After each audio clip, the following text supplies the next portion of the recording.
Frate in cammino nella sua vita terrena, continua il devoto omaggio ad Antonio da parte di pellegrini tornati in Basilica dopo la dura lontananza obbligata dalla pandemia.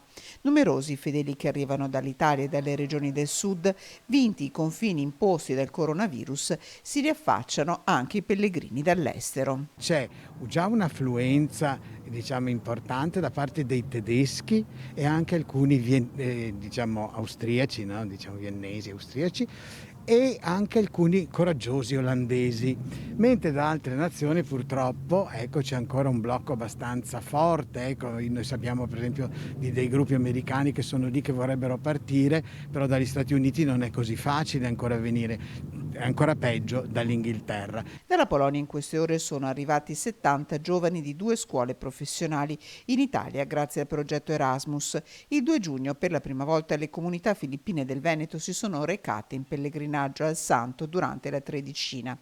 In Basilica sono già entrate 2.800 persone, secondo i dati del contapassi dinanzi alle reliquie. La tomba di Antonio, toccata con fede, una preghiera, una supplica, la certezza di essere alla sua presenza. E la gente si è sempre tenuta in contatto. La Basilica del Santo è sempre sentita come la casa di Sant'Antonio, perché evidentemente ci sono tantissimi santuari dedicati a Sant'Antonio, però questo è speciale perché qui c'è il corpo di Sant'Antonio, quindi questa è la casa di Sant'Antonio. Un contatto mai interrotto via social, grazie al sito sant'antonio.org e anche attraverso l'appuntamento fedele quotidiano su Rete Veneta, emittente del gruppo Media Nord-Est, che il 13 giugno sarà in diretta dall'alba per portare in tutte le vostre case, anche quest'anno, la festa di Sant'Antonio e la sua benedizione.